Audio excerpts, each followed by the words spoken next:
Good evening, everyone. Welcome to the Franklin Board of Education meeting for February 5th, 2025.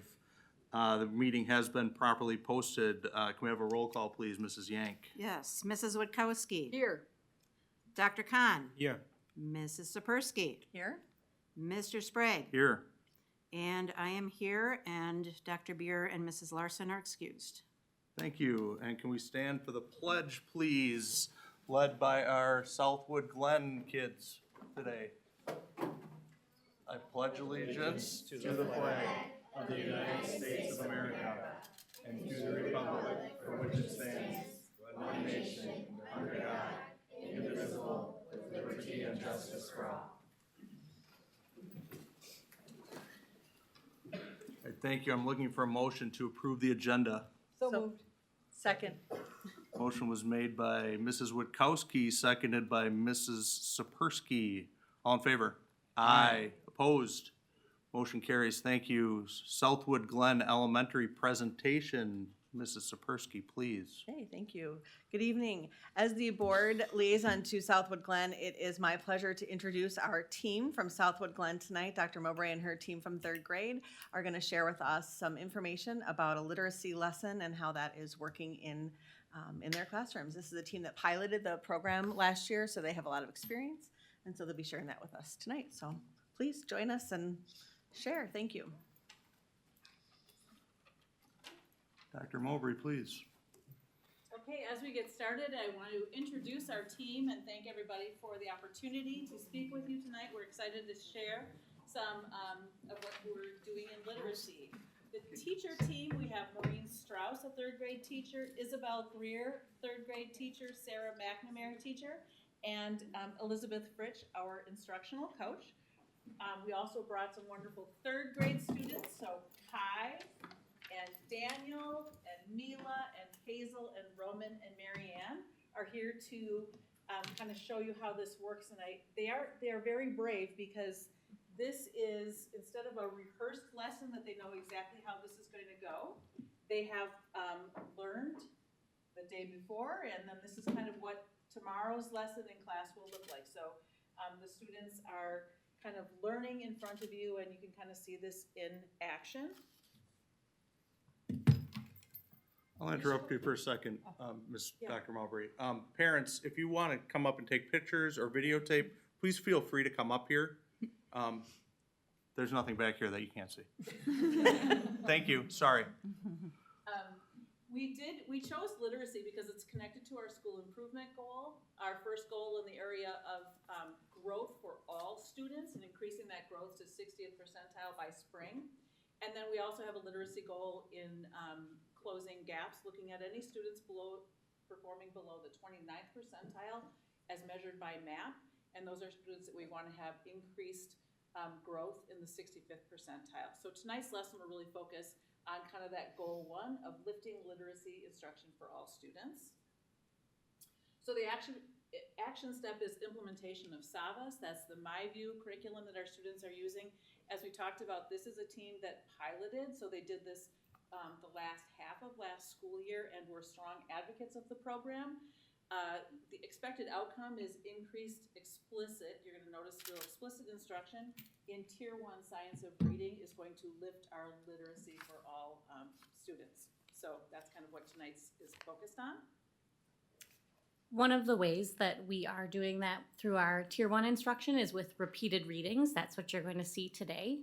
And Mrs. Strauss and I were here a little over a year ago, or not quite a year ago, asking you for this curriculum. We were a part of the ELA resource team. We researched the different curriculums and were proponents of this one. We also participated in letters training, and a part of that letters training really teaches us about the science of reading in depth. And so we've learned from that letters training that repeated readings are essential to helping students understand the text. The first time they read through, they're just getting kind of the main idea, the larger parts, and some key vocabulary words. The second time is a close read, which again is what you'll see tonight, and they start to deepen their understanding. And then they read a third time where they're really solidifying their mental model, their understanding, and their inferences that they're learning from the text. And so SAVAS, our curriculum, does this every week, and Mrs. Greer will tell you about that. So, in my view, we follow a typical pattern each week of 5 different lessons. So, lesson 1 is our weekly launch. During the weekly launch, students are building their background knowledge through usually looking at an infographic, whether it be science, social studies, history, current events. It's usually to engage them and kind of get them thinking about what our weekly question is. So, each week we have a question that we kind of ground ourselves in and try to answer by the end of the week. This week, our weekly question is, why do people need heroes? So you'll hear Mrs. Strauss talk more about that with the kiddos. So during lesson 1, we also listened to a short story that is in the genre that we will be teaching that week to kind of engage students again, really get them excited. And then we will learn about that genre and the different elements of that genre. On lesson 2, during lesson 2, that's our first read. So based on a myriad of factors, we'll either read it as a whole class, they'll read it in partnerships or independently. They use their first read strategies that day of connecting, asking questions, noticing, and responding to the text. It's really a chance for them to kind of sit back, enjoy it, really engage with it, and we find the stories to be extremely engaging for us as well. The texts that we read each week are a variety of genres, which is really exciting because it engages them. Also, we see historical fiction, fiction, folk tales, poetry, informational, persuasive, all the different genres. During lesson 3, students get to enjoy the text a second time. We participate in close reading that day, where students focus in on a particular skill, such as identifying main ideas, analyzing characters, or analyzing text structures. This work then really allows them to work toward meeting 3rd grade standards. It prepares them for state testing. It helps them think more deeply about their text. Those are really those important 3rd grade skills. And with this MyView curriculum, we've really seen that carry over into their independent reading as well. During lesson 4, that's our second day of close reading. So that skill that day will encompass the skill from the previous day, things like identifying theme, summarizing, and comparing and contrasting different texts that they've read. And then lastly, lesson 5 brings all of the week's learning together. Students really get to synthesize text through different activities. For example, they'll work to answer that weekly question using text evidence from multiple texts, from previous texts, or their personal experiences. And answering that weekly question really allows them to close out the week by using what they learned to create that final product and create that closure. So this week, the kiddos are reading Mamma Miti. Today, they completed lesson 3, that first close read, and this evening you'll be seeing Mrs. Strauss teach part of what a day 4 close read would look like. You guys ready? So we're gonna do a little preview of what we're actually gonna do with next tomorrow. All right, so this week we are working to answer why do people need heroes? And to help us answer that question, we're reading Mamma Miti. Mamma Miti is a biography. Who can remind us what makes a text a biography? A biography is when it's a story that tells about a person's whole life. And is that person real or fake? The person is real and so is the setting. And what kind of people are biographies written for? I think we just talked about the types of people that biographies are written for. Yeah, inspiring people, right? So biographies are filled with inspiring true details about a real person's life. But biographies usually have so many details just packed into that story. So as readers, we really have to evaluate the importance of each of those details, figure out which ones are most important. And then when we put those most important key details together, we call that a summary. So for today's close read, we're going to be seeking out, searching for those most important details. Okay? So let's jump into our story, and we'll only do a couple of them today. Go to page 147.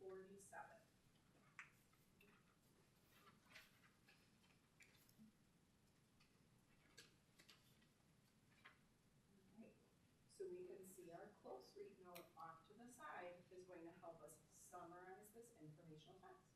So it tells us to highlight key details that help us recognize and summarize the cause and effect of planting the Makuyu trees. Okay, so we are looking first for a detail to highlight that will be the cause. did Wangari's suggest planting the tree. So take a moment right now with your partner. Talk a little bit with your partner. What part of this text shows why she suggested planting the tree?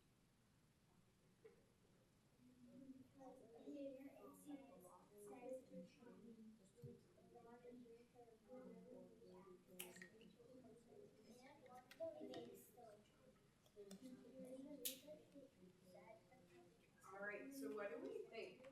What could we highlight? What is the cause? Okay. Water in the stream was too dirty to drink. I heard a partnership over here talking about the nature's filter to clean streams. That tree is going to help clean those streams.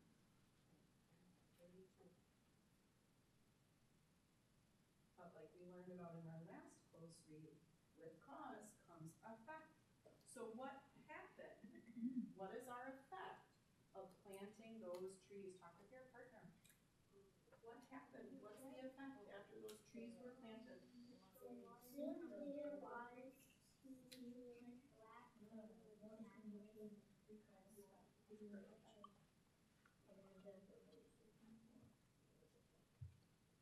All right. So ladies, what did you guys say? I heard you both say it.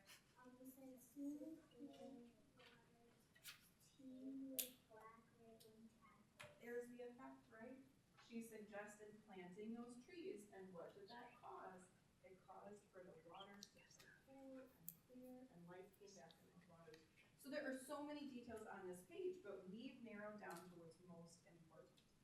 Let's try one more page together. Can you turn to page 148? Okay, so now we're toward the end of the story. And off to the side, our close read note says, highlight key details, so those most important details that help you summarize the effect of Wangari's teaching on Kenya. So many things have happened now. Highlight with your partner details that tell us the really big effect on Kenya because of Wangari's advice. Talk about that with your partner.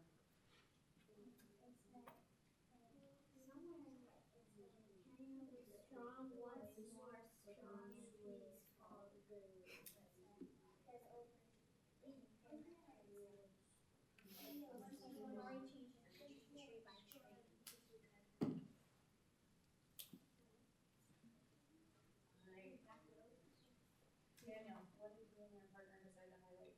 We said the place where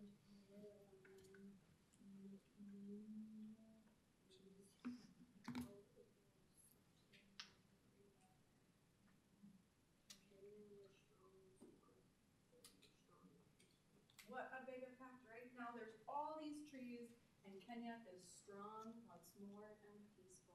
Awesome. So each individual piece of advice had an effect, but now we've seen it summarized all together, that all those effects coming together really made Kenya such a strong and peaceful place. Okay, so now we know though, after we do a close read, we have to put those pieces together. So to put those pieces together, to use that evidence, we're now going to summarize or retell the story to our partner, but now just using those most important pieces, those key ideas in our own words. Now for today, we won't have to write it down in our book. We can just turn and share with our partner in our own words the most important details that happened in this story, just out loud. Okay. All right, try that with your partner. Summarize your story. Okay, so first,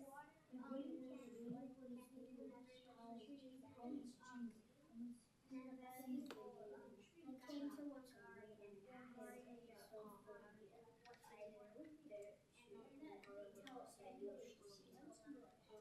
to do.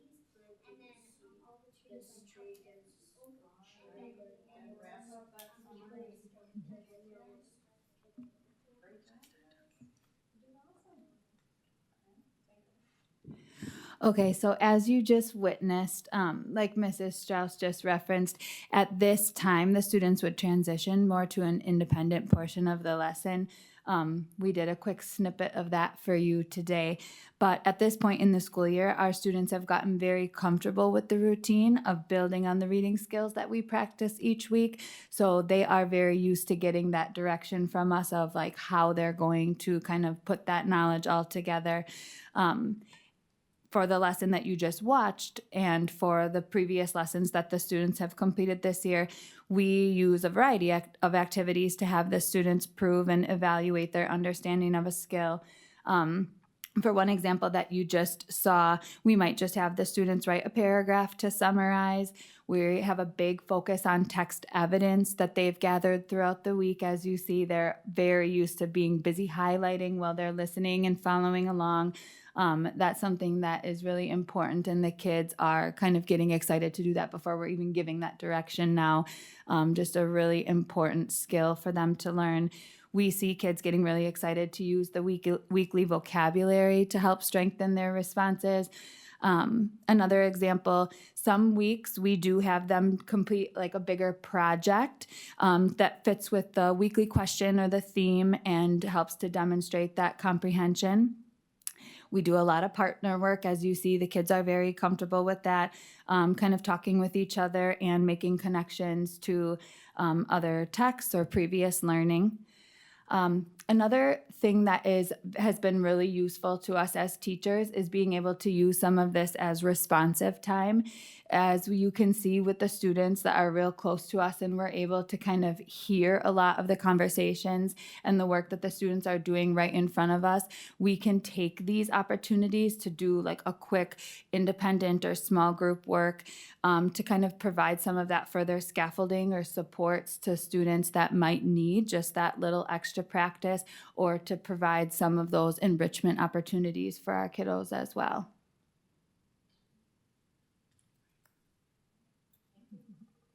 Thank you.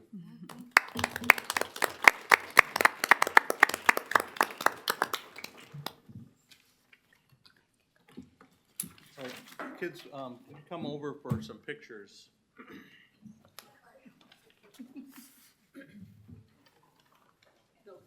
Andy, you're not going to do this. You're good.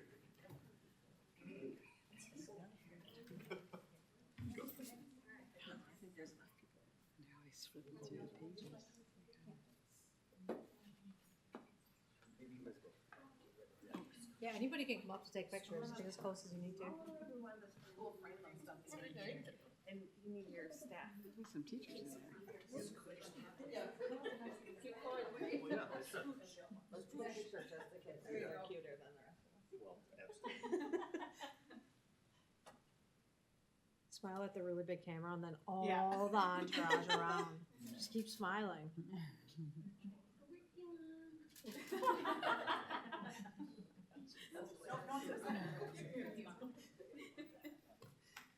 We need the staff in the picture now. Come on over, Southwood Glen. You don't get out a picture opportunity. Move forward a little bit so all the teachers and staff can get behind you, all the tall people can get behind you.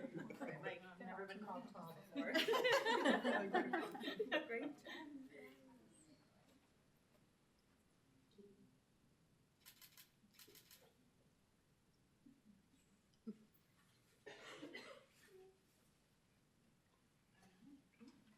Excellent. Thank you. All right, thank you, everyone.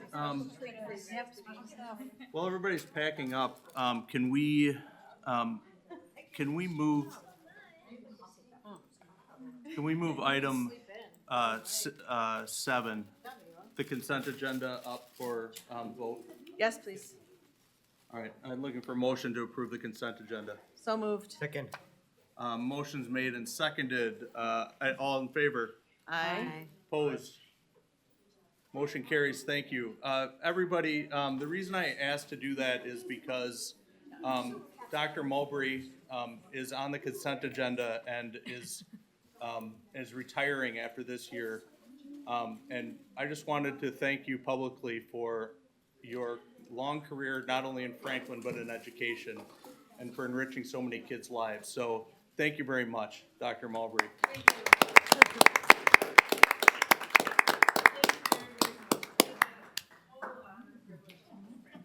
I really appreciate it. I've always enjoyed the support and working with such an excellent board, group of teachers, students, and parents and families. It's really been an honor. Thank you. Thank you. All right, sorry about that. Friends of Franklin recognition, Ashley Cornell, Mrs. Yank, please. So, do you want them to? Please, come on up. All right. So I nominated Ashley Cornell as a friend of Franklin. I have been with the Franklin Educational Foundation for several years. I have volunteered at numerous events and fundraisers and activities, but I had never actually been to a fun run. Honestly, the words fun and run don't necessarily go together in my head. So this year, because we had a table at the fun run, I was there, and I was blown away. The amount of families, the amount of attendees and activities and face painting and balloons and food, and I mean, it was completely incredible to me. The weather was a little chilly, and everybody had a smile on their face. And these kids were going from table to table. People were chatting. I mean, I really regret not having been a part of that event before, and I for sure will be part of it going forward. So Vicki, who knows Ashley far better than I do, is also going to say a few words. For those that don't know, my name is Vicki Cordani. I'm the director of the Franklin Educational Foundation. And I first met Ashley back in 2022. Her reputation definitely preceded her before that, as many mutual friends had talked about all the wonderful things that she was doing to try to engage the community, especially during COVID. She was teaching aerobics out of her garage. She was doing book clubs. She was doing runs. And then all of a sudden, I had Sherry Hanneman and came up to me and said, I have a neighbor who wants to put together a run through Franklin Woods, and she wants to give all the money to the foundation. And I'm like, absolutely, that sounds great, sounds wonderful.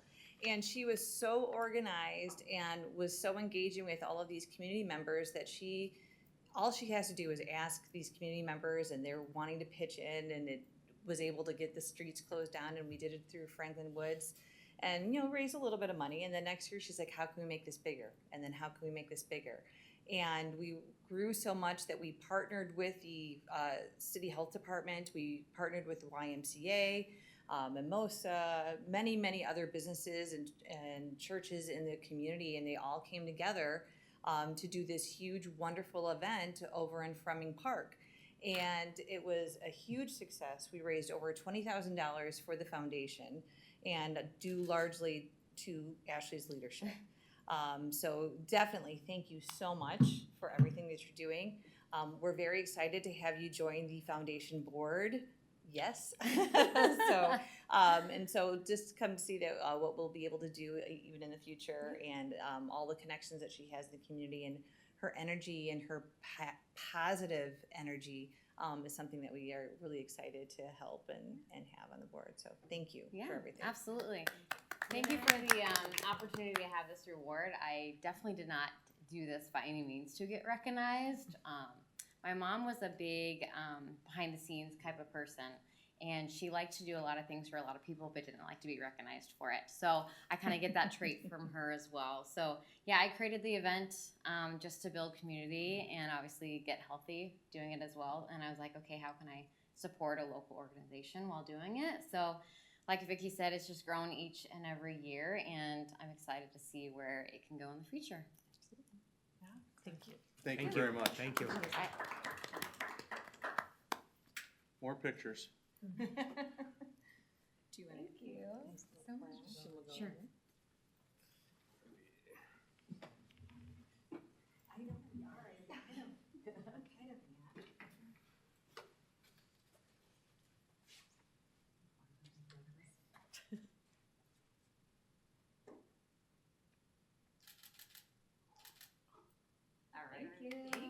Thank you. You get a treat back too. Give her the whole treat back. Vicki You're too old for a treat back. All right, thank you. Community comment, I have one person signed up. Ms. Shipley, please.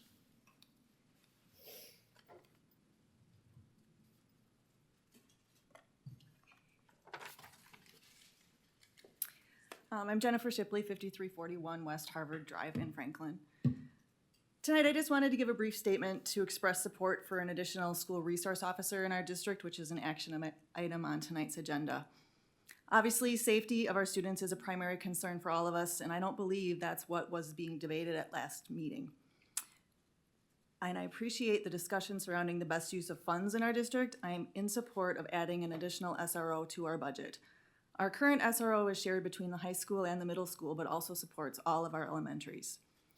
Our one SRO is very impactful to our district, but is spread quite thin, covering all 7 of our schools. As we heard at the last meeting, the number of schools and students in our single SRO supports is considerably higher than other districts. In addition to daily safety needs and threat management, having an SRO promotes responsible citizenship both in school and in the community. Our SRO also works to support school-wide efforts educating students on bullying, substance abuse, truancy, dropout prevention, and school crisis planning. Our current SRO is called between schools nearly every day for assistance on these topics and more. The amount of time spent going between schools could be drastically reduced, allowing for more time toward helping students and staff. Our SRO also has the unique ability to also work directly with families in our community and has unique training to connect with students at their level. The rapport that is built with consistent presence is helpful to students when support is needed. While all of our city officers are able to respond to needs at our schools, our SRO is uniquely trained to deal with our students' needs. One complaint about the discontinuation of the DEAR program was that the education was not being provided by a uniformed officer. Having a uniformed SRO able to be present consistently in our buildings helps provide this resource as well. I look forward to the support of an additional SRO in our district. Thank you. Thank you. All right, that's the only person that signed up, but I'd like to thank Mayor Nelson, Chief Learman, Officer Ireland for showing up in support. And if any of you wants to comment, you're welcome to.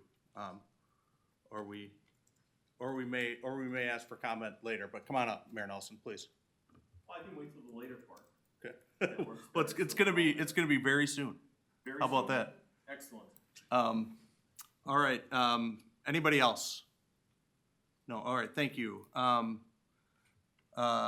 School board calendar, regular Board of Education meeting Wednesday, February 19th, and also Wednesday, March 5th here at the ECC, both at 6 o'clock, and WASB Day at the Capitol Wednesday, March 12th at Monona Terrace, and then on to the state capitol starting at 8:30 a.m. Dr. Beer and Mrs. Yank and myself and Mrs. Bennon will be attending. And on to District Administrator update. Mrs. Bennon, please. All right, good evening. At your seats, there's a couple shout out cards. These are similar to what we used at Key Communicators on Monday. But just thought I'd get a few in board's hands if you have anybody you ever want to shout out in the district. They're used to seeing these, and a great opportunity to just easily recognize positive things we see taking place. Speaking of Key Communicators, we had a meeting Monday evening, nearly 50 attendees over at Forest Park. This is a group of staff, students, community members, parents, board members and myself put it on to really talk about coherence plan and gain feedback from our community about different things going on within the schools and how we can continue to embrace and grow in those areas. So it was wonderful to have such a great turnout. We had a focus that evening on updates with Franklin Forward after the passing of the referendum, also with the CERC building that will continue being built once it gets a little warmer outside, and also a crosswalk at the coherence plan with the Franklin Focal, which will hit mailboxes any day now. So it was a great opportunity to talk with community, get feedback on those aspects. And then the bulk of our meeting was around literacy, which we got to see a great window of it tonight with the close read from our third graders. We talked through a lot of our continuous improvement process to get to the board adoption of Savvis as our universal resource. Talked a little bit about Lexia and Haggerty, and then also went into Act 20 and how that's impacting how we reach our learners in different ways. So a lot of great conversation and positive feedback from parents noticing a shift at home with the changes in the classroom, which is always what you hope to hear, but hearing that in February of a year of implementation is and not a small feat. So it says a great deal about our teachers in the classroom every day working with the students. A couple updates of things coming up. Speaking of Savas, it's like a literacy themed evening. Monday night, we are doing a K-8 Savas family night. Doesn't mean you have to be a parent of a K-8 student. Anybody's welcome to come.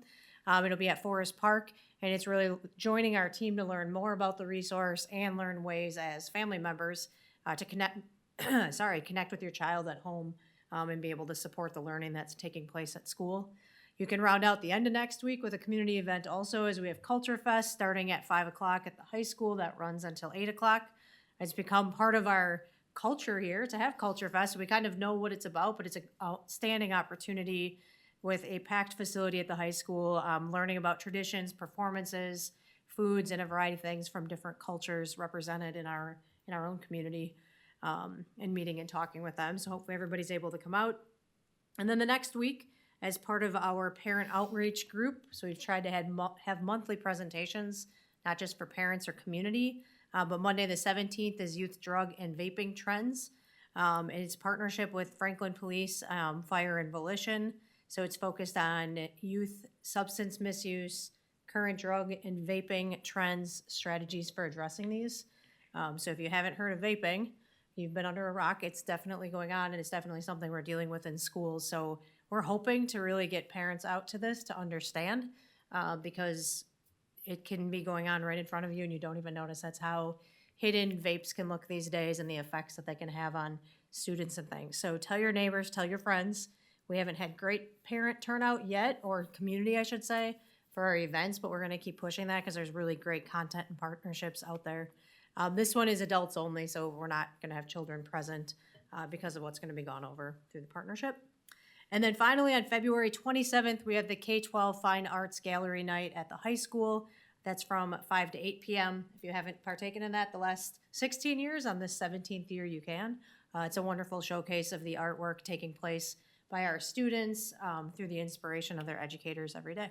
It's an extremely family-friendly event, so even if you don't have a child with something on display or a child in the district, it's a great way to spend some time that evening. So lots of opportunity to be connected in our community this month. If you have any questions, please let me know. Thank you. All right, reports, presentations, and other board business. Proposal for additional SRO position.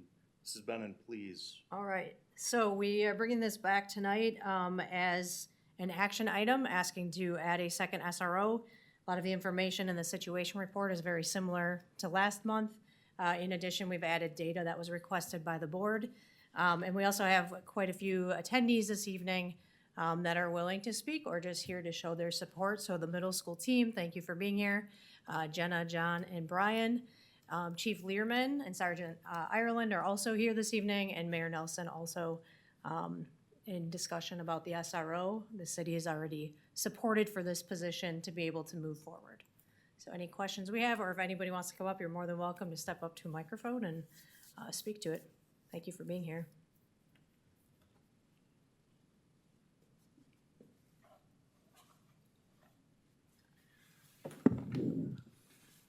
Well, good evening, and thank you for allowing me to speak with you. Our name and address, like we do at the council, or not?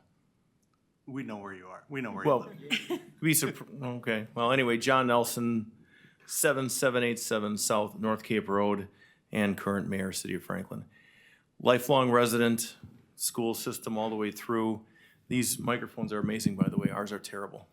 I'm just noticing that. We support this at the council level. I support it as a personal level. There's no question that it is time for another SRO. And and I helped educate the members of the Common Council about what the school resource officer's daily duties can entail with dealing with juvenile crime, juvenile issues, which takes much longer than adult issues and adult crimes, and dealing with that much, much longer. The follow-up is unbelievable when you're dealing with parents, and different guidelines are set forth. So we support it. We're all in on this. We need it, and I'm sure I'm singing to the choir on this one. So I just want to take a moment to let you know that the council is well aware of it, supports it. I support it. Neighbors and friends in the community have reached out to me in support of it. So that's all I have to say. Thank you. Thank you. Any comments or questions? Please. I just want to know how much our cost is for this additional position. So we talked about that last meeting, it's 70% of the cost of the officer that's placed in the position. I want to know the dollar amount of it. We don't know the officer that'll be in that position. So you- if it's a $100,000 position, it'll cost the district 70,000. We've estimated in our budget, like we talked about, 100,000, but we won't know till that position's hired. It's 100,000. That's what we've put in the budget, approximately. And is there a car involved, or how does the car get covered? Is there, are they assigned a car, or? It would be an existing car in the fleet. We wouldn't add a car. Oh, you wouldn't add a car? We wouldn't. Okay. All right. Thank you. Anybody else, questions or comments? I think we discussed quite a bit at the previous meeting. Yeah, I'd just say that I heard from Mayor Nelson and Councilwoman Eichmann and what they had heard from constituents. I've heard a lot from Chief Lehrman about the need for another SRO. I couldn't support this more, but if anybody doesn't have any questions, I'd entertain a motion. I just want to say, I mean, I feel like I've been perceived as not supporting SROs, and but as an issue, I know in Milwaukee, at this time, the schools there, they don't have SROs, but they've been ordered by the state to put them in there. And some of the issues that they have raised with the SRO is that it's how we, to your point, how we deal with juveniles. You know, do we come at them with the law right away, or do we solve these problems other ways? So that's what I think we need to be aware of that when we start putting, uniformed police officers. These are kids yet, so we're just raising the level of enforcement, I guess, and we just want to be aware of that. So this is obviously the direction we want to go. So, but let's maybe check in on that and see how it's going, and not just assume everything's going fine. I've been around when we did DARE, because we all thought it was a good thing. It was a prevention kind of effort, and it was thought to be effective because we had uniformed officers. That program was around for 20 years, but it took a while. Eventually, it became to be reviewed and looked at, and it went away because it wasn't doing what they thought it was doing. So again, I'm going to support this, but we need to kind of be aware of what we're doing. Thank I you. would make the motion to approve it. I'll second. All right, motion was made by Mrs. Witkowski, seconded by Mrs. Sapersky. Any more discussion? All in favor? Aye. Aye. Opposed? Motion carries. Thank you very much. Thank you, everybody, for your support. Annual Athletics and Activities Report. Mr. Smith, please.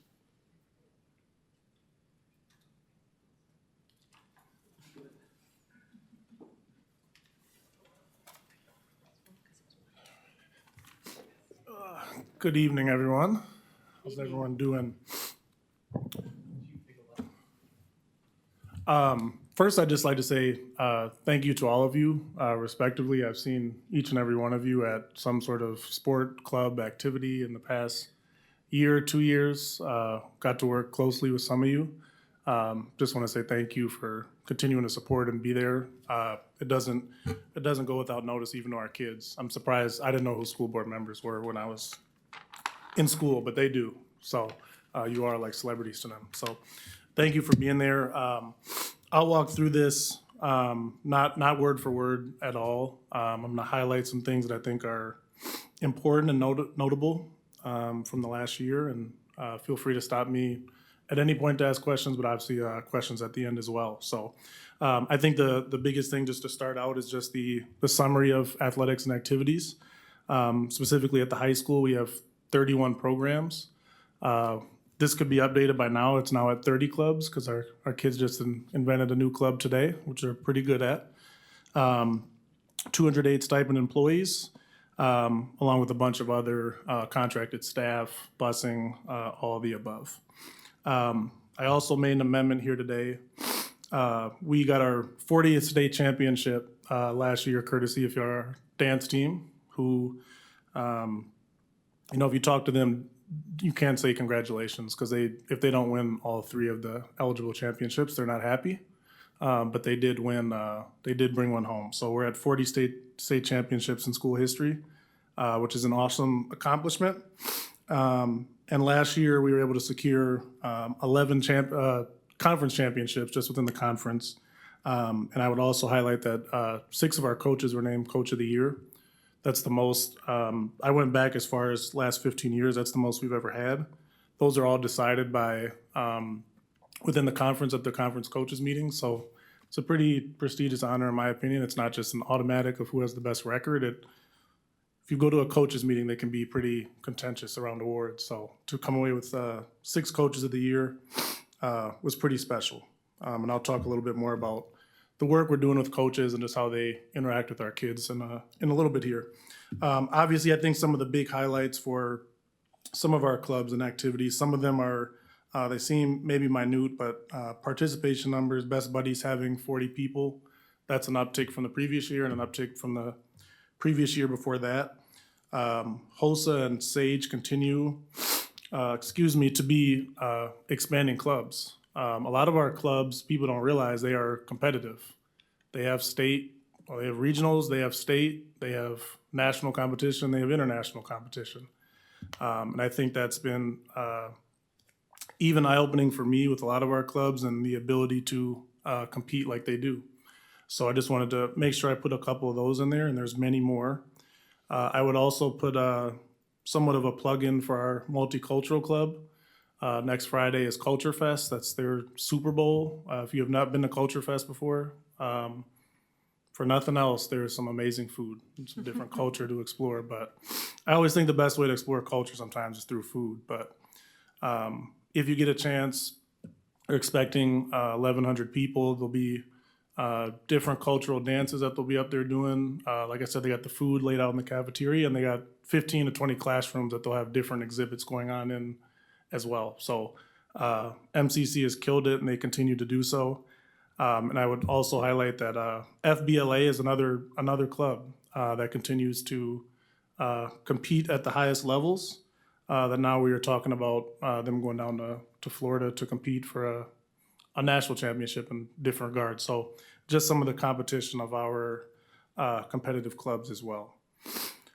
We continue to see a really strong tie between attendance, GPA, and how that impacts clubs and activities and sports and athletics. And I continue to go back to our clubs and our sports and our teams and our coaches. They continue to be, I think, safe places and homes for a lot of our kids, that they then feel tied to a larger community. They feel the weight of wanting to be eligible and wanting to be ready to go and not letting their team down. And I just think, when I think of us as talking about being college ready, I think that is a huge part of becoming an adult, is not letting your teammates down.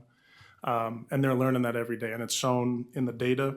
I think another really exciting thing that me and Mark Grunsky, who does a lot of data within the district, we really started to dig into data at even a deeper level. If you get a chance to talk to Mark, he loves data, so we could sit there and talk all day. But we had about 45 kids who actually are participating in 7 or 8 activities. So obviously that's throughout the year. These are the kids that are the busiest out of everybody. Their GPA is 3.95. So I would imagine if I went, we talk about 0, 1, 2, 3. If I go all the way up to 7, 8, 9, GPA continues to increase. So I just think that's really special and noteworthy. And when kids are running around the school and I see them 9 months out of the year doing something different, I'm always amazed by that. So our student body continues to be reflective of the athletic teams and participation that we have. We move down and talk about Title IX. I think this occurred last year as well, but today is National Girls and Women's in Sports Day. So an awesome day, and I think it just happens to coincide with us talking about Title IX and continuing to find ways to expand our offerings and make sure we're reflecting exactly what females and girls in our school, the things that they're interested in, the different sports that are becoming available. So that's something we'll continue to do. Likewise to that, we've had a lot of conversations, I think, with increased participation and increased engagement both at the high school and middle school level. The conversation around cut and non-cut sports, because I think it's a really, oh, sorry about that, Siri talking to everybody. I think it's a really important one because when you look at the increase in participation in any sport or any club, from my level, you then have to look at how many coaches are there? You know, what facility access do they have? All those different pieces that kind of trickle down. And we have a number of sports that each year they're getting more and more popular, which is awesome. But then it's incumbent upon us to then evaluate that and say, hey, maybe they need a JV2 team. You know, maybe they actually need a JV team now. So I think that's with the cutting and non-cutting, that's something we're always evaluating. And now I think also with facilities improving, we'll have an opportunity when kids do get cut, maybe there's an intramural for them. Maybe there's another avenue where right now sometimes when kids are cut, it can be a moment in their childhood that if they can't have another outlet, whether that's another sport or club, that can be crushing. So continuing to find ways to keep kids engaged is something we're always trying to do. I wrote on here, one of our, I would say if we just did a SWOT analysis of athletics at the high school level, I think when you talk about the growth and competition of non-club sports or non-school and club sports, that is probably our biggest threat, I would say. It used to be back even when I was in high school that you were trying to play 4 sports if you could at your high school. That was just the way of the world. But where we are today, more than ever, the specialization in sport is kind of where people are going to. We don't have the numbers of 3-sport athletes that I would imagine we used to. Nobody does. And we have to continue to find ways to somewhat compete with those clubs and those select teams and the AAUs. You're competing for coaches, you're competing for the kids' time, you're competing for trust of families and parents. And obviously, you know, when we talk to a coach and a prospective coach or staff member, we have to have that conversation around, yeah, grades absolutely matter here and conduct does matter here.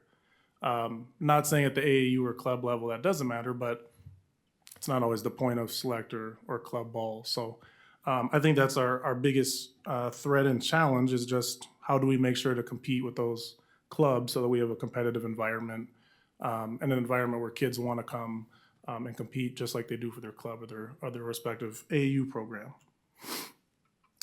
Moving to Forest Park, I think it's always important to highlight that Forest Park is somewhat of an anomaly to middle school sports. Most middle school sports, I think, are viewed as you know, sometimes structured recess, where like the competition piece is not always the most important piece, right? When you're trying to get kids to develop, get them out to play, engage them. Forest Park is the size of a Division I school if they were their own high school. So with that, and with the help of Brian Karalevich and putting this together, we continue to have an uptick in participation in a lot of sports. We get a lot of requests at the middle school for an increased offering, whether that's a club or a sport. And that's meeting the demand of the community and just the growing nature of Franklin that we'll continue to look at. But I do think it's always important to point out that Forest Park is a really big middle school, and it's really hard to find consistent scheduling and games. But when we do, I think we have requisite coaching that's awesome. And I think the more we can meld some of the stuff we're doing at the high school and some of the stuff they're also doing at the middle school, we're starting to do that a little bit more too and creating a lot of ties between the two, which is really fun to see. We had a number of new clubs and activities that started up last year that I just want to shout out. Our Women's Empowerment Club, when that was first brought to me, I thought it was a great idea, but you never know when you start a new club, like where that's going to go. They had 100 members at their first meeting, and it's only went up from there. So I think that's a really awesome one.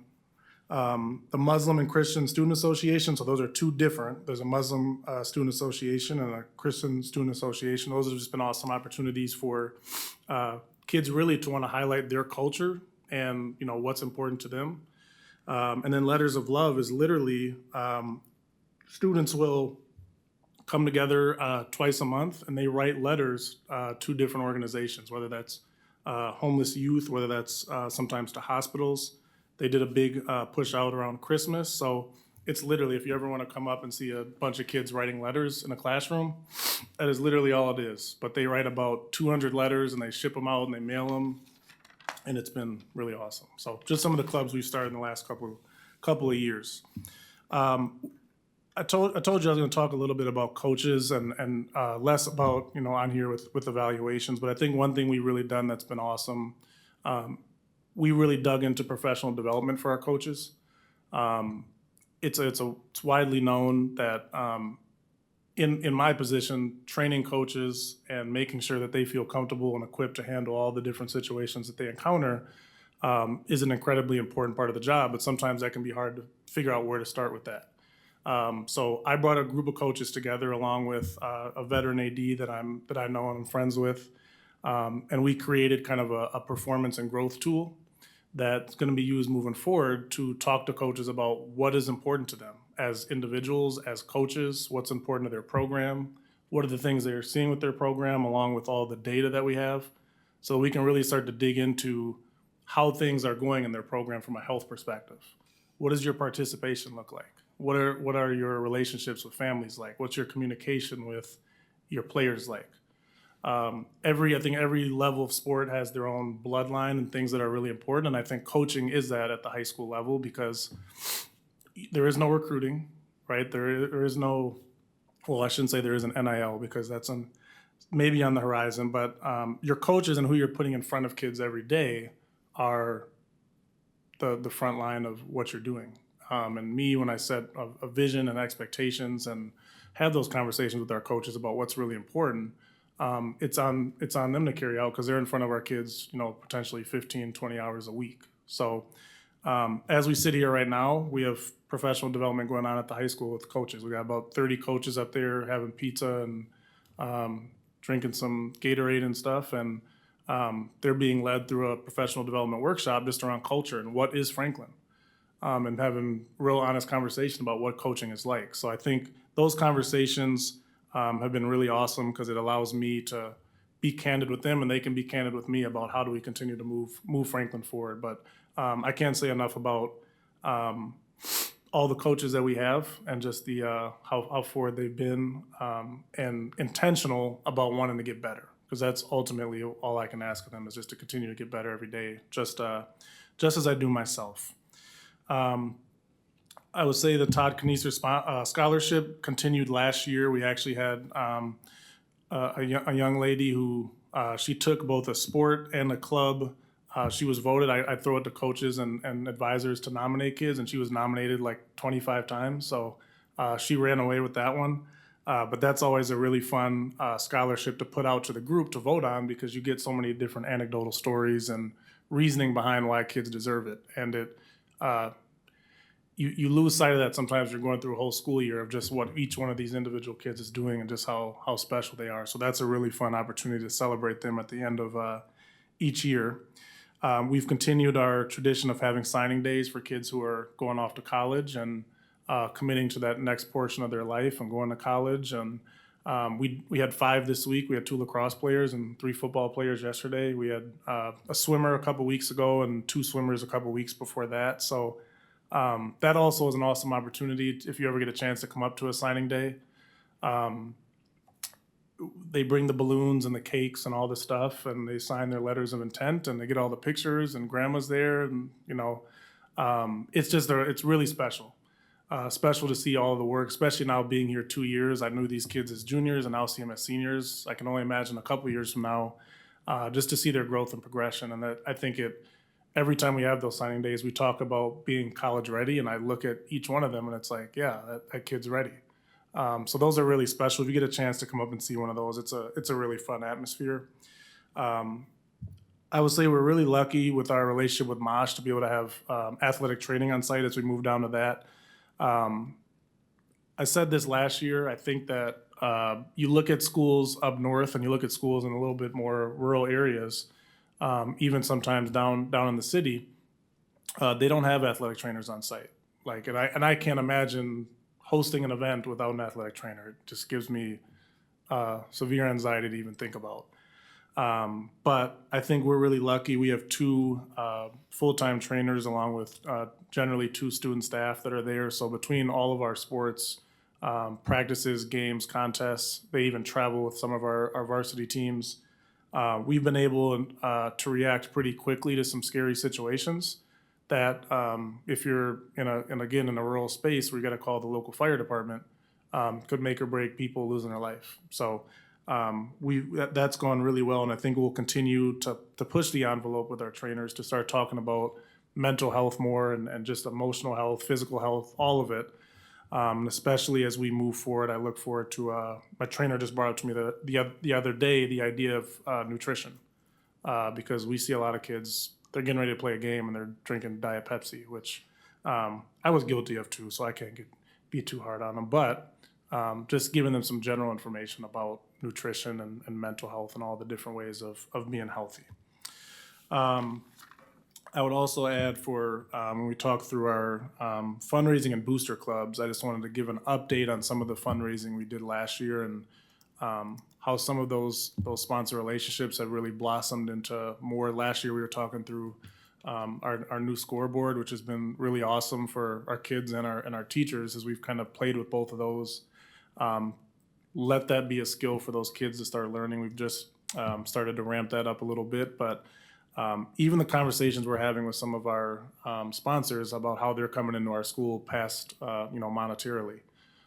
Ascension has been awesome with reaching out, and our HOSA club, that's actually it's a health-based club, the Future Health Leaders of America. They come in and they're actually going to start working with that club specifically on just training, learning more about the fields, learning about the different ways you can be in the medical field.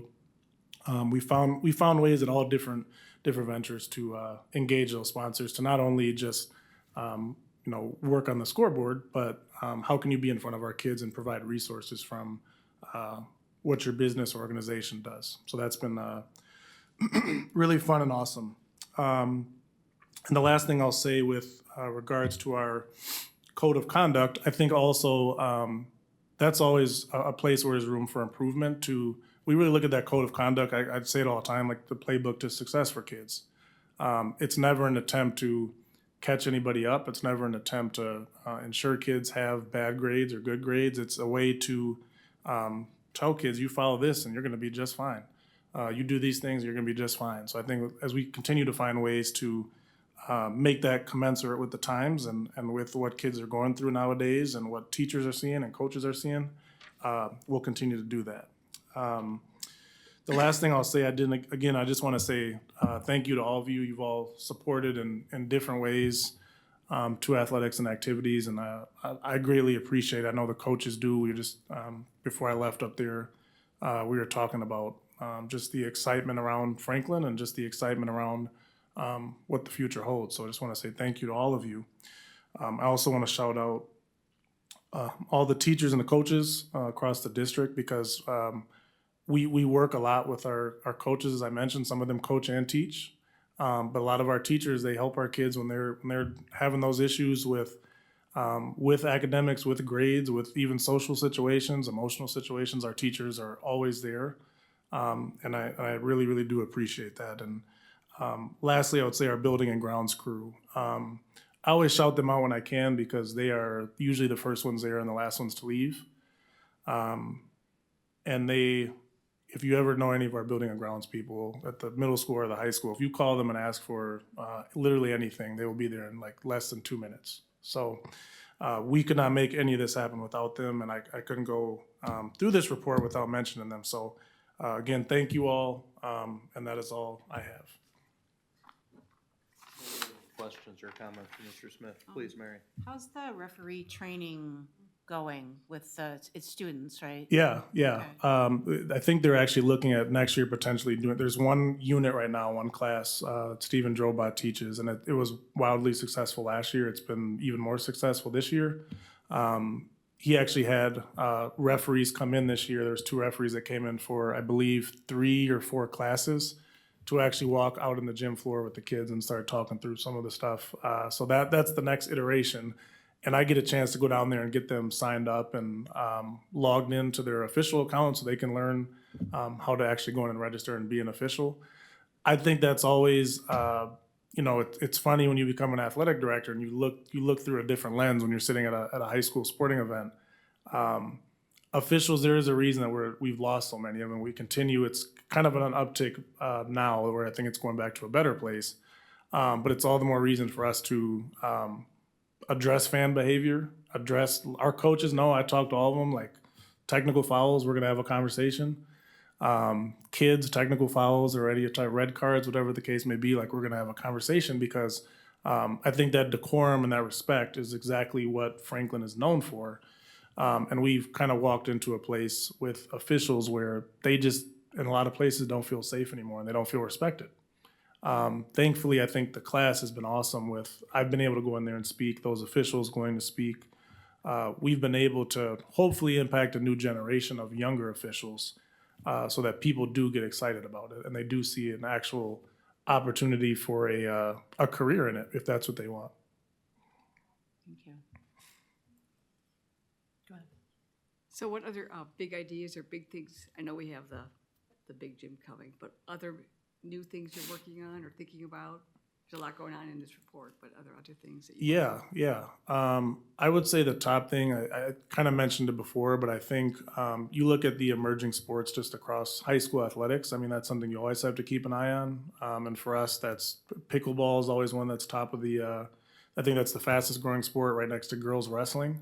So I think as we talk through facilities and have those conversations, we don't right now have any girls wrestlers.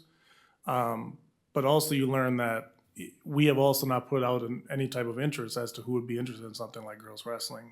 Girls flag football is another one. So I just think always evaluating the offerings we have for sports are really important. Because when you look at participation numbers and specifically that of gender by gender, it's pretty clear what sports people enjoy and what sports each gender like participation-wise likes. But I think you're always evaluating, are we missing anything? We've also, I think Anna Lee, we talked about esports one time, like that's another huge growing avenue. So I think just expanding the offerings and always looking at that. But I think the exciting part, I think to your question is also how are we always doing the best we can to align with best practices all the way around Franklin within the department and with our coaches and continuing to see our kids compete. I think that's just the fun part of all the work that we do is seeing them to get out there and compete, so. Thank you. Just want to add that I've been very impressed with Cordell's bringing in the professional development for coaches. That's something new. And it really does make a difference. Not only are you setting the standard and expectations, like you said, of what it means to be here coaching and who our students are, but it also is creating like a camaraderie with that. And I hear about it often. So thank you for doing that because it's not something that you have to do, but it is something that it puts us above the rest that I appreciate. And your enthusiasm that just comes through as you talk about all the things going on. It is a timeless job, meaning like your day could start at any time before the sun goes up and any time after it. And so it's always reminding Cordell also that that's a really hard position to manage your time. So make sure you're making time for you also because it is nonstop and our kids do well, our athletes do well, and their competitions go beyond season. So that means that the 2 weeks that some districts or some schools might have off, we usually don't. We're continuing to get the next season going while one season's, moving to get hotel rooms somewhere or something. So it's a really great problem to have, and it's exhausting. And so thank you for bringing so much energy to it and so much vision to continue to grow it. Yeah, thank you. Yeah, I'm just going to kind of piggyback on what everybody has said. I just think it's really important, and I appreciate you highlighting the variety of options there are for students. Clearly, there is a connection between participating in an athletic or activity type event and our students' academic achievement, but also their overall mental health. And I just really appreciate that Franklin has so many offerings, and you're saying they're still developing them every day, offering new clubs and everything that way. Just any kind of connection point like that is going to be really helpful for our students, and I just really appreciate your support with all that. Thank you. It really just brings it back to community and how we're trying to grow community here. And, it's great that we have all these opportunities, but thank you to you and all the people who coach. all these clubs have to have an advisor. And you know, I drive the bus for some of the events, and it's just great to see these kids on the bus, because they're focused on what they're going to do, and they're together, and you know, as Ann said, the mental health of these kids is improved because they're with their peers and they're going to compete in something, and they have a desire to keep continuing to grow. And we can't do that without this type of leadership. So thank you to not only you, but all that help advise and that sort of thing.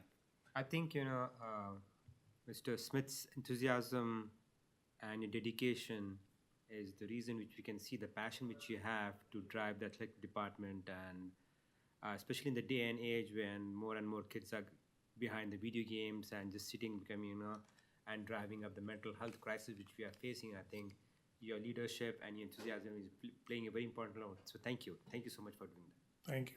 Can I ask a favor? Yes. When you're gonna have those signing events, will you shoot us an email? Yes, I We will. obviously can't all arrive at every single one. We Yeah. don't wanna overwhelm, but that would Yeah. be really great to know about, so, Absolutely. thank you.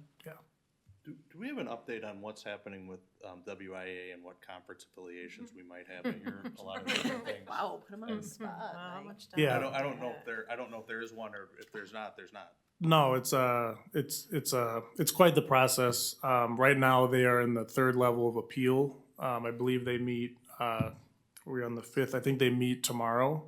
They have 2 meetings in a row. They kind of review everything, and then they come back the next day and make decisions. I will say we've been pretty adamant that there's 2 conferences that we would like to be in, which are the GMC and the Classic 8. But it's a big game of dominoes. You know, once one school moves, it bumps into that one and bumps into that one, and it's again, it's a pretty contentious issue. But I think Franklin's in a really good place because we put forth what we've had to put forth to just say where we want to be. We've done well in the Southeast Conference, but I think both from a standpoint of, you know, just the logistical side of scheduling and having legitimate every week legitimate opponents that we can play.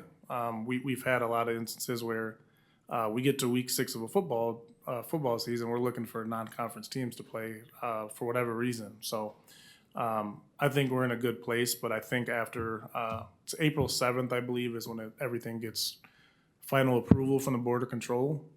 This year is football, and then next year, as we go into the summer and the next year, all other sports is kind of how realignment works. So there's a cycle, an on-off year for football, and then everything that's not football, 2 different alignment cycles every year. So we're in football right now, and then April will come, we'll see where we are, and then we'll go into non-football next year, see where we'll be.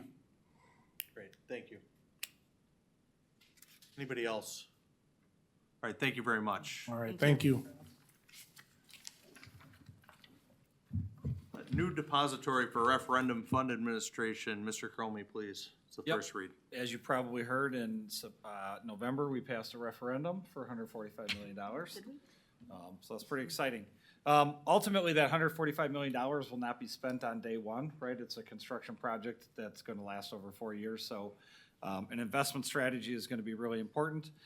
We took a look at American Deposit Management, ADM, PMA, Ellers, who actually will issue the bond on our behalf.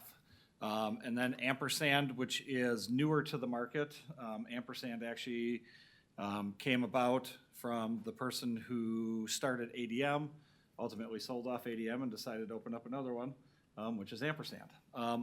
So ultimately, we received proposals from those particular groups that stemmed around interest, interest earning potential, rebate potential, which is arbitrage, which I think we talked about in November, but paying back the federal government if you reach so much interest earnings, and then really kind of the management of the arbitrage process. It became very evident in reviewing them that we're going to be paying some dollars back to the federal government of some sort. So really the ability to earn total interest is what is the best place for us to do that. And then really more important for me, given that we're going to probably most likely be in that rebate stage, is who's going to help us manage that the best. Ultimately, Ellers was my original choice, but Ellers and Ampersand reached out to me and asked if we'd be interested in partnering with both of them. Rationale for that is Ampersand, and this is hearing it from several different groups, is like the leader in the CD market for public entities. So your typical like bank CD, right? So, but kind of tiering that process, getting those out there ready to go. So that's a great strategy for us and sort of tiering it. So we'll be paying monthly on our construction project. We'll be getting a draw schedule from CD Smith. So you'll have a decent idea of what you're paying out every month. So kind of tiering it through CDs. Ellers is really strong in the market of treasuries or tax exempt issues. So if you have a tax exempt earning, that does not fall under the arbitrage issue or is eligible for rebate. So they're very strong in that. Ellers is also the only one that has in-house arbitrage. So everybody else is outsourcing their arbitrage component, which means we're talking to A and B versus just talking to A, who's really involved in the entire process from start to finish. So ultimately, requesting the board in our next board meeting to approve Ellers and Ampersand as groups that we can work with so that we can finalize what I think is the best option for us in managing our referendum funds. Thank you. Does anybody have questions? Linda, please. Well, thank you for sharing the documents. Appreciate that. But is there one account then? Are we dividing the money between the two entities, or how do you? So we'll have one account with Ellers who will then be working with Ampersand, and Ampersand will be placing the CDs or for whatever dollars amounts are placed in those CDs. Ultimately, we'll be working under Ellers' umbrella, but because our dollars will also be worked with Ampersand, we'll need both. And I know that Ampersand also offered vendor payment. How are we doing vendor Yeah, payment? well, I'm not interested in that. We'll cut those checks. You'll cut the checks Yeah, there. yeah, I don't need that particular piece. We won't have tons of vendors, especially early on in construction, we'll be playing CD Smith. Typically, as we get farther along and we get into furniture, devices, TVs or whatever have you, like things like that, yeah, we'll be paying more vendors, but it's not like cumbersome in any fashion. And you said that Ellers came to you as far as the partnership? Ellers and Ampersand approached us after I reviewed these, but they approached me on that kind of joint partnership. So Ellers is open about not being great in the CD market. Ampersand is great in the CD market, so they decided to pitch that idea together and put it together for us. And they basically get paid, it's kind of baked into the interest process? Yeah, essentially it's baked into the interest, especially on the CD market. Those are typically baked in as part of a fee. Ellers will have a placement fee, like if we decide to go with some treasury issues, they'll have a placement fee there. The fees associated with that are not eligible for arbitrage, so essentially you're cutting that off of your rebate, which provides potentially less of a rebate. So ultimately, like, since we're gonna be in the rebate stage, I'm not entirely crazy concerned about the fees. I would be more so if we were not gonna reach arbitrage. I would be way more concerned about that and have placed a higher value on that, but knowing we are going to be paying, like, that was not the top choice. Because basically we're maximizing our interest and the rest they're gonna fight over. Yep. In terms of Yep, so either government gets it or they get it, or. we're maximizing every cent we can, and the federal government says you gotta return this because it exceeded the threshold that you could earn. Okay. Can we, are you allowed to spend the extra fees on in the projects in the school for anything which we have? Because if we have a projected any deficiency, can we allowed to do that, or we have to give it back to the federal government? Nope, so interest earned can be used for anything that's in the referendum question. It could be used to lower debt payments if you chose to do that. Okay. We can't like physically pay every taxpayer like $10 and send that out, but like you could say we're gonna use it for a payment in the future. What's typically done with interest is you're taking a look at the project, and very similar to what we're doing now. Like, what if we took an 8-lane pool and made it 10 lanes? How much additional dollars is that? What is the benefit of a 10-lane pool versus 8? Or What if we have a walking track, an elevated walking track in the field house?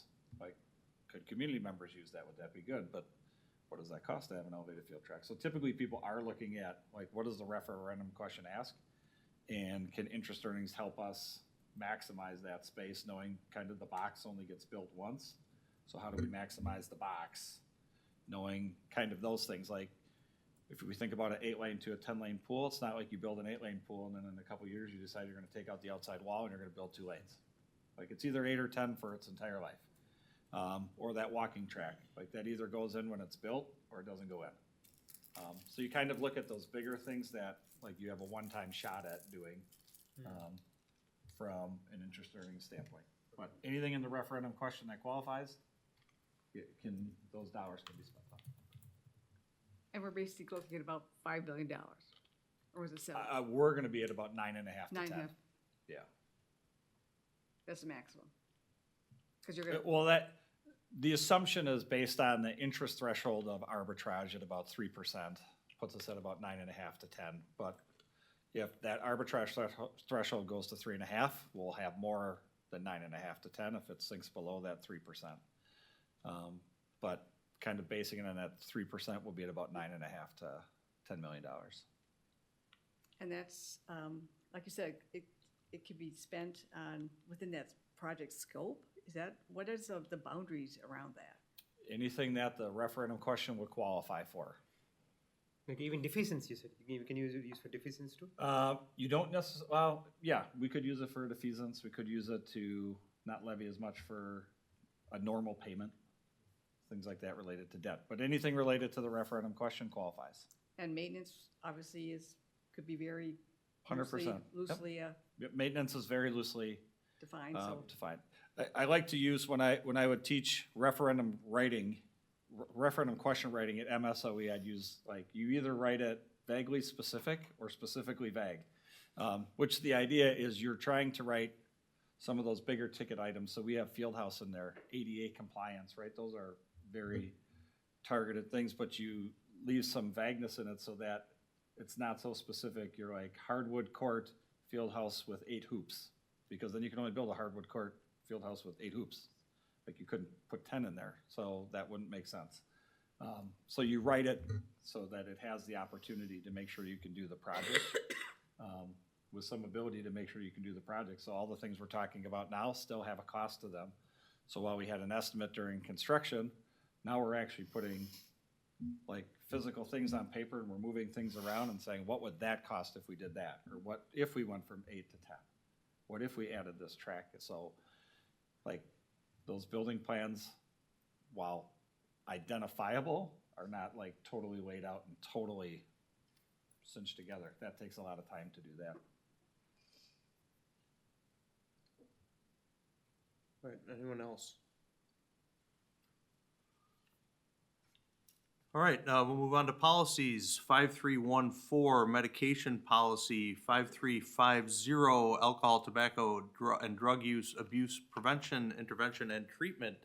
And 5351, school premises or at-school functions. Mr. Ekman, please. Good evening. Good to see everybody. This is the first read for some policy updates. I'll speak to the first 2, and Dr. Moe can speak to the third one. So basically, these policies are up for review in their cycle.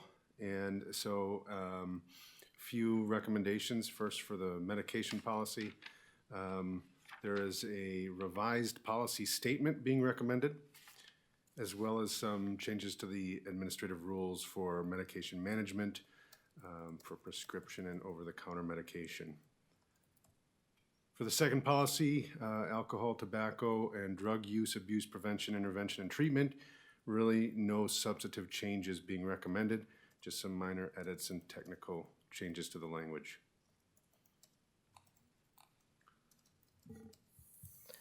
And for the third policy, I don't know if you caught, but it was actually supposed to be a couple months from now, and because it was an example of one that basically required no updates, very negligible, we moved it up to match this one. So the only update there was taking out some specific language around anabolic steroids, and making sure our admin roles align with our discipline matrix, which we have that language in there.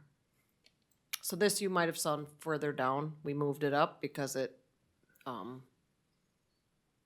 should not require a lot of substantive change. Does anybody have any questions or comments? I have a question on the medication policy. The change in language, is that just because legal said we should do it this way, or what?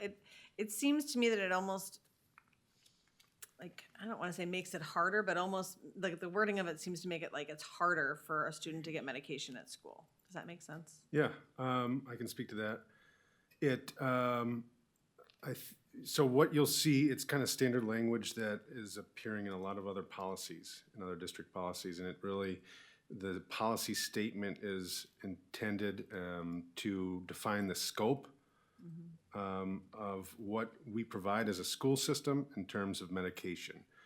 So it just clarifies that we are not treating students as patients. We are not a primary care provider.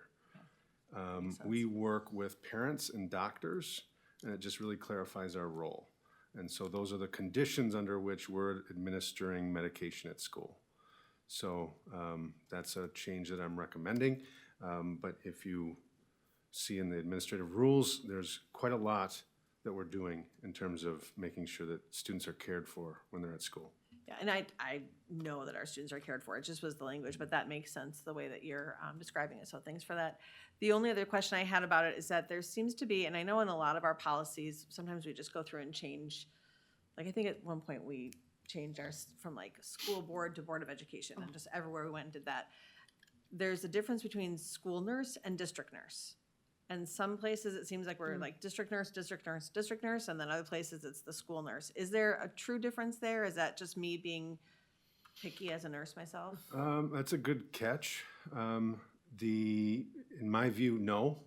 A district nurse, we have 2 nurses on staff full-time. And the role, generally, we describe that as district nurse because they're assigned to more than one school. But that was what I was wondering and I can't cite every single part in here. It just seemed like sometimes it was district nurse and other times it was school nurse. So I just didn't know if we needed to be consistent with that or if it really doesn't matter. That is a consistency that I'm now noticing as well. Okay.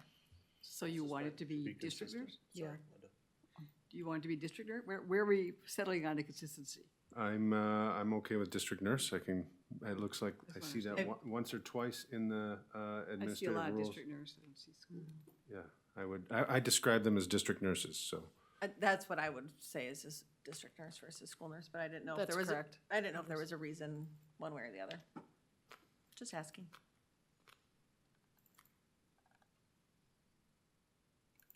Thank you. Anybody else? Please, Mary. Typos, I don't know, not a big deal, but like there's under student responsibilities, it said in case of a suspected exposure, if all possible, it probably should say if at all possible. So I don't know, there's minute things that. Mary, can you direct me to where you're looking? The medication policy down to number. Under rescue and emergency medication. Student responsibilities. Yeah, rescue and emergency medication, student responsibilities, students with LTA. Oh, yeah, here, the last sentence. Yeah. In case of a suspected exposure, if all possible. Is that what you're saying? You should say if at all possible? I mean, like I said, it's probably immaterial to the gist of the whole thing, but just reading these and proofreading them, if you will. Okay.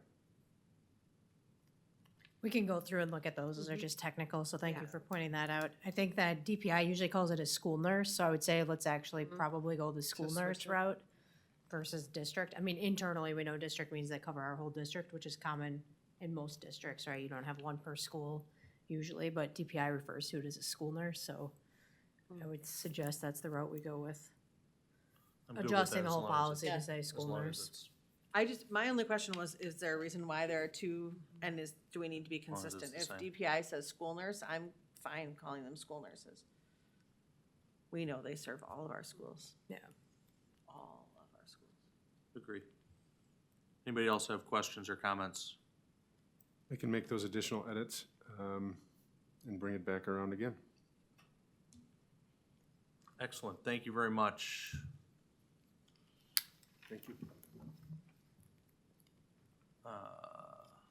School board liaison reports. Does anybody have board liaison reports?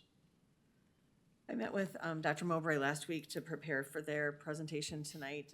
One thing I don't know if she was real specific about was that they have already seen an increase in MAP scores from the implementation of the literacy program. So while their, overall scores are, good, whatever, you wouldn't necessarily expect to see such improvement during an implementation year. And they were very happy with their winter MAP scores, and they expect to see continued growth there. So it was nice to see.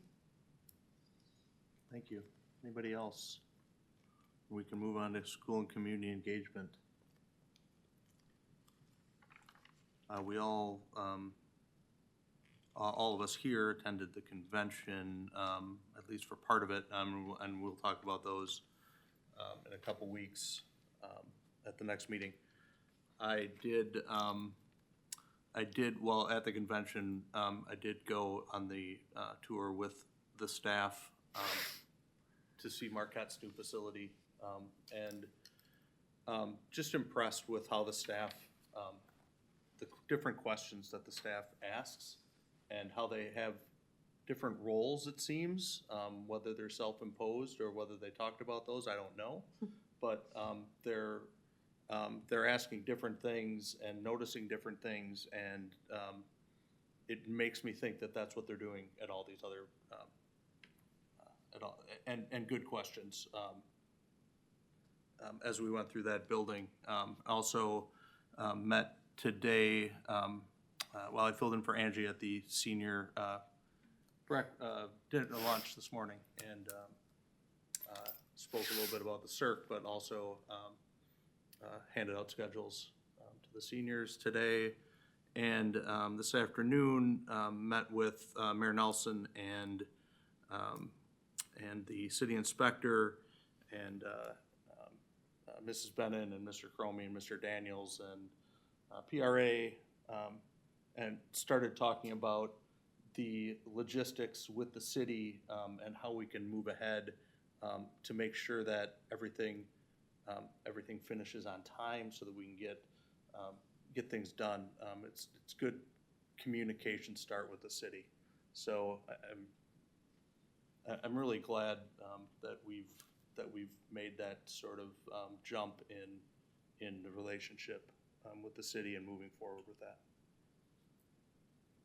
So I thought that was a good meeting to get started with. Anybody else have anything to? I did pop in to see the innovation lab. Not quite as exciting without people in it, but it's a nice space. Some pictures and excellent meeting tools. So are they there every day? I guess, what is the typical schedule of that one? We meet, the schedule fluctuates, but we're there for our core team meeting. Bi-weekly, we're there for our team meetings. A lot of times we're there on the off week of the core team. Then our team's meeting with our owner's rep.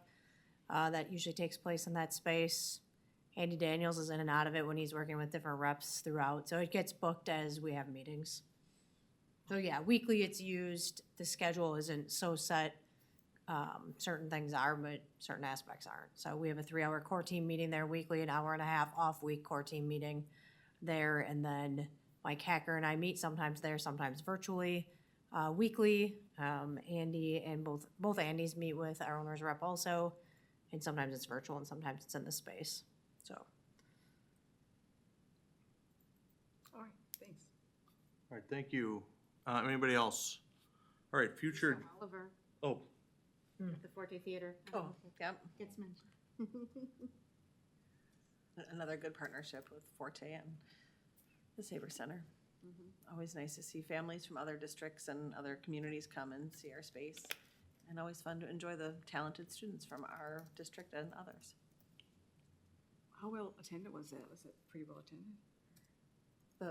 I was, yeah, I mean, I don't know numbers, but it was a good crowd the night I was there. And my kid went twice, so people went more than one time and.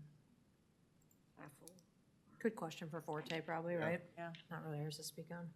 Yeah. All right, future agenda items, Robinwood School presentation, bond issue, set sale resolution, academic excellence scholarship recipient approvals, technical excellence scholarship recipient approvals, state convention reports, defeasance, new depository for referendum fund administration, competition field turf replacement, recreation staffing update and request. Policies 5314, 5350, and 5351 will be voted on. Those are the ones we talked about tonight. And summer fall 2025 early college credit and start college now request approvals. I am looking for a motion to adjourn the meeting. So moved. All right, motion was made by Mrs. Persky, seconded by Mrs. Witkowski. All in favor? Aye. Opposed? Motion carries. We are adjourned at 7:31. Thank you, everyone. Woo-hoo. Thank you, Jennifer.